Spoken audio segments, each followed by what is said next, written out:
এবারের বিপিএলে রাজশাহী চমকে ভরা দল সাজাতে চলেছে। দেখুন কারা কারা দলে থাকতে পারে। বিপিএল গভর্নিং কাউন্সিলের কর্মকর্তারা দেশে নেই, বিলুপ্ত করা হয়নি পুরনো কমিটিকেও। নতুন করে কাউকে দায়িত্ব দেওয়া হবে কিনা জানা নেই।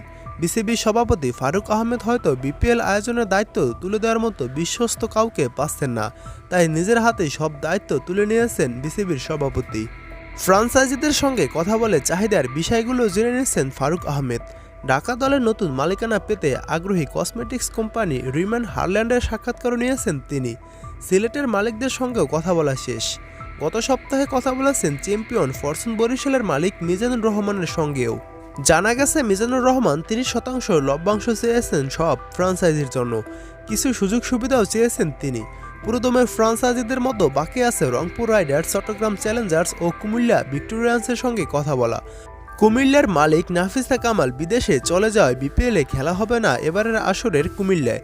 কুমিল্লার পরিবর্তে রাজশাহীর ফ্রাঞ্চাইজি আসতে চলেছে এবারের বিপিএলে। চট্টগ্রামের আক্তার গ্রুপ ক্রিকেটারদের বকেয়া পরিশোধ করেনি এখনও। তাদের জায়গায় দেখা যেতে পারে চট্টগ্রামের প্রথম আসরের মালিক সামির কাদের চৌধুরীকে। কুমিল্লা ভিক্টোরিয়ান্সদের প্লেয়ারদের ধরে রাখতে পারবে রাজশাহী। বিপিএলে এবারের আসরে থাকছে না কুমিল্লা ভিক্টোরিয়ান্স, তার বদলে বিপিএলে ফিরতে যাচ্ছে ভ্যালেন্টাইন গ্রুপের রাজশাহী।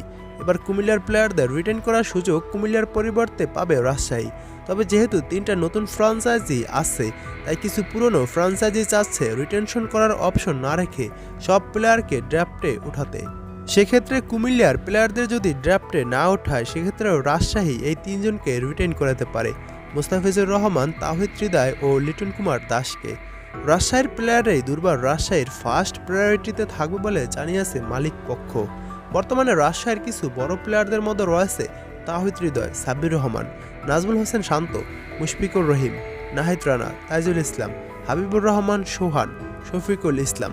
তাদের মতো কাউকে রাজশাহী দলে এবার দেখা যাবে বলে আশা করা যায়, এমনটাই জানিয়েছে রাজশাহীর মালিক পক্ষ।